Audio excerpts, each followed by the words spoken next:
La plupart des youtubeurs s'aventurent sur le net en solo, voire en duo, mais certains ont d'autres perspectives en vue. Majoritairement, lorsque ces vidéastes souhaitent élargir leur spectre d'activité, ils s'engagent avec d'autres personnalités. Ce sont souvent des aventures éphémères et sont donc synonymes de simple collaboration. Mais il arrive que cela aille bien plus loin et que de la collaboration naisse le collectif. C'est ce qui est arrivé au Whoop. Au début destiné à partager la scène pour seulement quelques représentations, les 7 amis ont décidé de ne pas cantonner leur talent à une seule salle parisienne. Revenons sur l'histoire de ce groupe qui a su marier le monde du stand-up et celui d'Internet.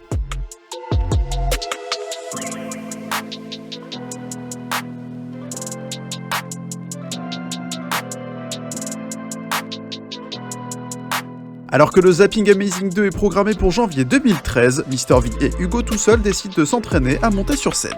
C'est à cette occasion qu'ils rencontrent bon nombre de personnalités issues du monde de la scène comme Jérémy Dettelot, un artiste-interprète familier du monde du stand-up, Youssoupha Diaby, un brillant stand-upper qui illumina les planches du Jamel Comedy Club, Hakim Gemili, un autre comédien très doué pour l'improvisation, Mike Kenny, un danseur et chanteur à l'origine de l'album Laisse-moi une chance, et enfin Malcolm to the World, originaire de Brignoles, et lui aussi humoriste. Ils vont tous se rencontrer au Café Paname à Paris et sous l'impulsion de Malcolm, ils vont monter le désormais célèbre Whoop, car pour le Brignolet, ce sont les 6 artistes les plus doués dans leur domaine respectif. Mais en plus de cela, l'univers qu'ils mettent en scène va toucher de près ou de loin le monde du hip-hop et c'est quelque chose qui leur tient beaucoup à cœur. Je marche dans la rue tranquillement quand d'un coup je vois cette meuf qui passe devant moi. Automatiquement dans ma tête ça se fait tout seul. Gogo gadget disquette. Mais l'agent de Yvick, Alexandra Bonori, en voyant leur premier show, trouva qu'il est dommage de se limiter à la modeste salle du Paname. Elle est alors l'étincelle qui lancera le Whoop Gang sur internet et dans les salles de toute la France. Avant d'avancer dans cette rétrospective, beaucoup parmi vous doivent se demander pourquoi le nom le Whoop. D'autant que ça ressemble quand même vachement au nom de l'organisation des Totally Spies. En réalité, les 7 amis s'étaient retrouvés devant le Paname pour trouver le nom pour leur groupe tandis que leur collectif se formait à peine. Ils cherchent alors un nom absurde qui n'évoquera rien.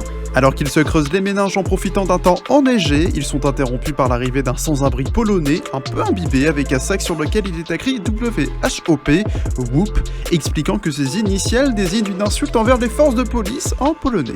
Ils ont alors voulu garder une trace de cette rencontre absurde, et de WHOP est né le Whoop. Leur parcours sur YouTube commence le 24 février 2014 dans une vidéo de présentation qui marquera au fer rouge le style qu'ils vont expérimenter.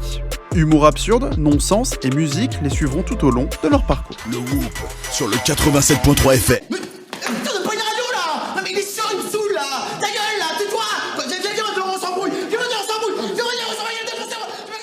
Sur YouTube, ils développent un format qu'ils nomment la notice. Les 7 protagonistes commencent ensemble au centre du cadre et Mr V tient une mystérieuse boîte dans les mains.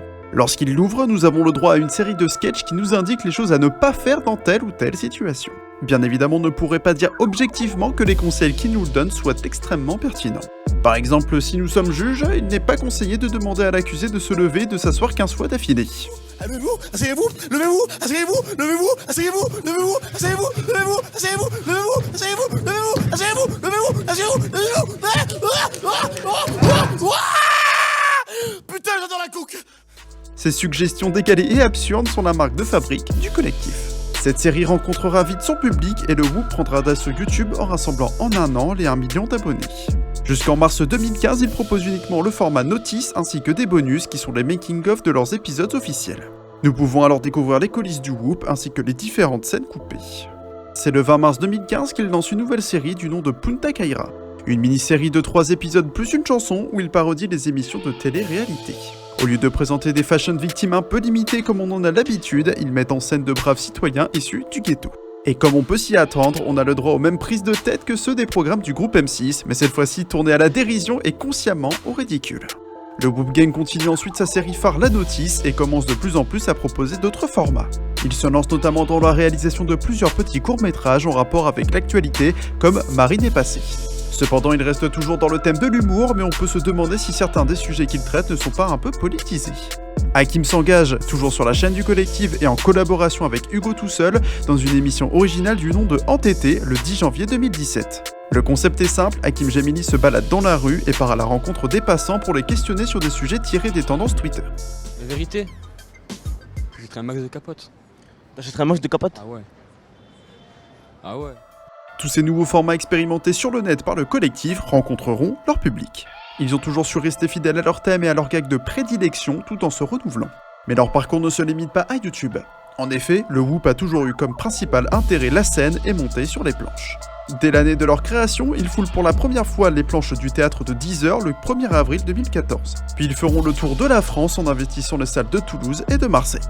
Au début, les 2 youtubeurs, les 4 stand-uppers et le MC faisaient eux-mêmes leur mise en scène, ce qui ne fut pas de tout repos. En effet, être 7 et devoir se mettre d'accord n'est pas toujours chose aisée, surtout quand on est soi-même comédien. Du coup, ils feront appel à un metteur en scène qui pourra les assister dans leurs tâches. C'est Luxon Zogny qui assumera cette tâche et autant dire qu'ils ne sont pas entourés de n'importe qui. Le monsieur est metteur en scène mais aussi auteur et acteur. Il a notamment travaillé avec Kevin Razi et est le créateur de la scène ouverte Field qui existe depuis plus de 20 ans. En 2016, ils mettent en scène un faux documentaire intitulé Mission Grand Rex en prime time sur C8. Ils utilisent alors de véritables extraits de leur spectacle au Grand Rex et ils ajoutent de petites mises en scène avec Ramsey ou encore Michael Youn. Ce show qu'ils réalisent au Grand Rex est une consécration pour le Whoop. Pouvoir jouer dans l'une des plus grandes salles de Paris n'est pas donné à tout le monde. Mais comment le Whoop a-t-il bien pu rencontrer ce succès ? Étant donné que chacun avait déjà une carrière en solo, ils avaient également un public derrière eux. L'aventure dans laquelle ils se sont lancés a eu le mérite de regrouper les communautés de chaque membre sous une seule bannière, celle du Whoop Gang, pour déboucher sur un résultat à la hauteur de leur travail en comptabilisant 3,5 millions de fans sur YouTube et des salles remplies. En plus de cela, ils ont réussi à faire un show regroupant les qualités de chacun. Musique, impro, stand-up et culture du net. Et chacun a apporté ses connaissances et en a acquis de nouvelles pour enrichir leur spectacle, que ce soit sur scène ou sur internet. Mr V et Hugo ont permis aux comédiens habitués aux planches de découvrir le monde de YouTube et inversement. Mike Henley a quant à lui enseigné la danse à ses camarades. Il est important de souligner que le Whoop Gang laisse beaucoup de place à l'improvisation et que chacun de leurs spectacles est une nouveauté. S'ils réalisaient toujours exactement la même performance, il est possible qu'au bout d'un moment, les gens se lassent, pourtant ils ont su renouveler leur show. Par exemple, alors qu'Hakim était censé monter sur scène pour un numéro, Jérémy a cru qu'il était en retard et a donc pris sa place pour ne pas créer de temps mort. Jérémy a donc pris la décision de jouer le numéro d'Hakim, quelque chose de totalement imprévu. Jérémy, qui est vu de bonne foi, très bonne foi, il a dit je vais tenter de faire le truc d'Hakim sans savoir qu'Hakim était placé. Donc en fait, ils sont sortis en même temps. Et il y a eu un mauvais timing de trucs et on était tous comme ça. Cette notoriété qu'ils vont développer ensemble va aussi permettre à chaque membre de pouvoir évoluer en solo. Le Whoop devient un véritable tremplin pour chacun et permet notamment aux membres habitués principalement à la scène de se développer sur internet. Jérémy Dettelot va se lancer dans la production et l'écriture de nombreux courts-métrages comme sa nouvelle web-série Gus. Il se met en scène dans le rôle d'un personnage un peu simplé qui doit affronter le monde de l'entreprise. Entre humour absurde, parodie et morale, Jérémy réussit à susciter la curiosité de plus de 1,5 million de personnes avec 2 épisodes alors que sa chaîne ne compte que 287 000 abonnés. Youssoupha Diaby s'essaie lui aussi au monde d'internet mais surtout au monde de la musique, il sortira d'ailleurs un album en février 2018, Crazy Island.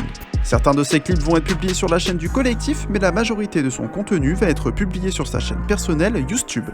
Mais le problème, j'aime bien tout le monde. Le psy m'a dit, veux-tu ce côté sombre? Il m'a recommandé une feuille, un stylo. Écris ce que t'as à dire, vas-y au culot. Il y poste principalement des news, des best-of et d'autres genres de vidéos.